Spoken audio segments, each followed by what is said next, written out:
I want to offer 5 thoughts today, 5 rules that come from one of the most brilliant men that has ever walked on this earth, Albert Einstein. You see, Albert, in his early 20s, maybe felt a lot like you feel like right now. Anxious, frustrated, uncertain, waiting for the opportunity to show your best and feeling like it's not happening yet. Over a period of 3 years, 1899 to 1902, Albert Einstein is struggling. He's depressed. You see, Albert was looking for a job and he wasn't quite finding it yet. He'd graduated from school. He wasn't yet the shining light that we all knew him to be at the end, but he was looking for the start of his work. He was looking for that chance. He showed us rule number 1 of finding your life's work. And it starts simple. You have to want to work. You have to want to put your effort into something over and over again, day after day, even if it doesn't start in the right place. Einstein told us rule number 1, prepare to work. In 1902, he gets a job. Not a science job, he gets a job in a patent office in Switzerland. To many people, this would have felt like, I didn't get it right, it didn't start right for me. For many people, this would have added to their desperation, it would have added to their depression, but not for him. Not for him. He knew this was the start. He was ready to go to work. You see, work is this extraordinary thing. We've let it feel like it's not that in our lives. We've let it feel like it's the thing you don't want to do, but work is this powerful opportunity to shape your life, to build the dreams that you have. That is what work offers you.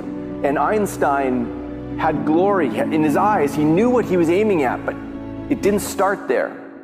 Einstein knew, my journey has started.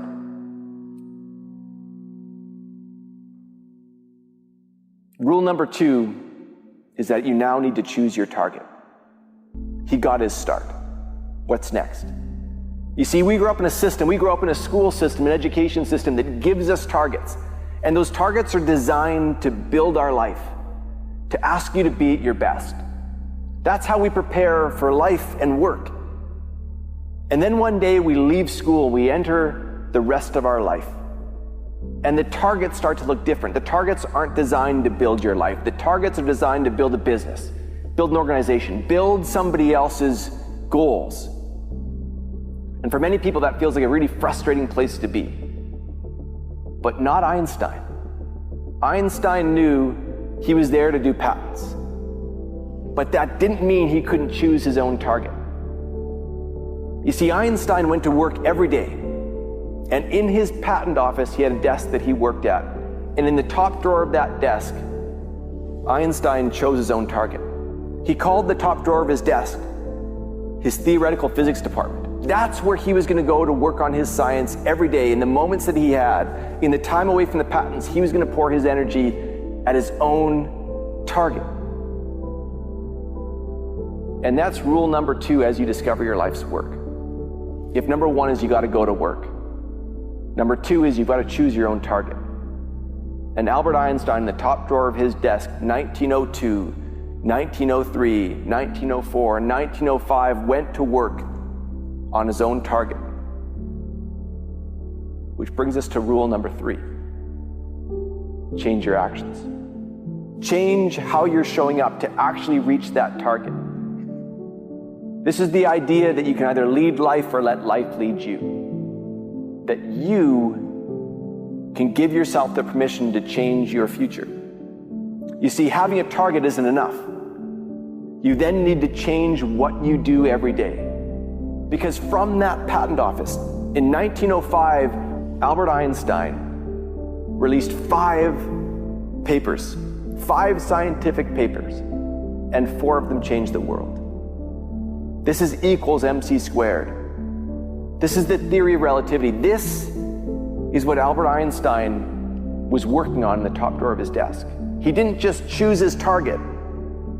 He started to change his actions. Which brings us to rule number 4. recognizing that it's not just about you. You see, after Albert was ready to work, after he chose his own target, after he changed his behavior, he then realized this wasn't just about him.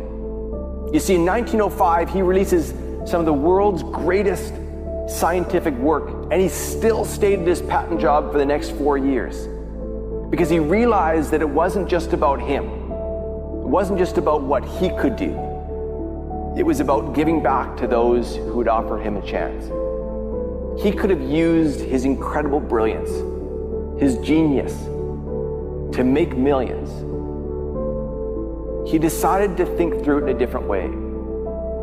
You see, Einstein, you got to think of where he was, at what time of our world he lived. This was a Jewish man living in Germany in the 1930s, recognizing that his science had the capabilities to secure a world or break it apart. For the rest of his life, he toiled with the power of his science.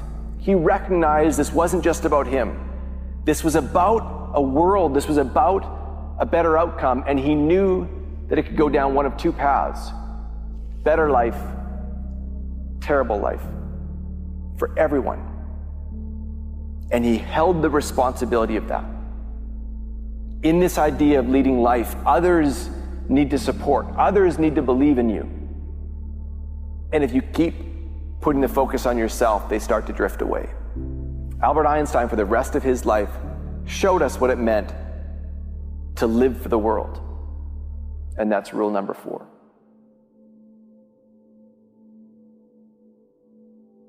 So where are we at with rule number 5?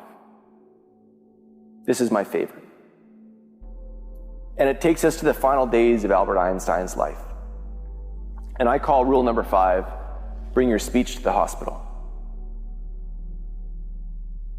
You see, Albert Einstein in the final days of his life was getting quite sick and was asked to give a lecture, to give a speech at a university in the final days of his life.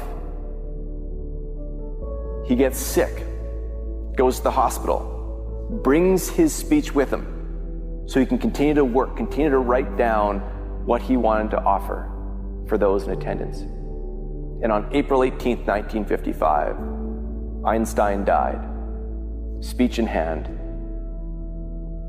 recognizing that his final gift to the world wasn't done. It wasn't complete.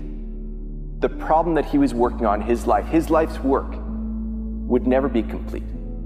But he'd found the thing that mattered. You know, you don't need that answer now. I think about all of you young people sitting in this audience, thinking about your future, feeling the pressure to have this thing that you want to bring to your hospital bed. You don't need to know it now, but you need to be excited about finding it. You need to be excited about finding that thing that matters so much that you're willing to bring that speech to your hospital bed.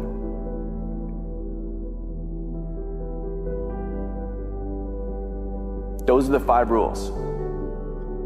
Albert Einstein, we know his brilliance in science, but we forget about his brilliance in life. 20-year-old Einstein might have felt just like you, anxious, uncertain, feeling like all you need is a start. Well, he got a start, and it might have been very different from what he was hoping for. But he was ready to go to work. He was ready to choose his own target. He was ready to change his behaviors. He was ready to realize it wasn't just about him. And he was ready to realize he was going to do this for the next 60 years of his life. And at the end of his life, he was still willing to bring that speech to the hospital because the problem wasn't done. Those 5 rules will serve you well. And I thank you for your time today.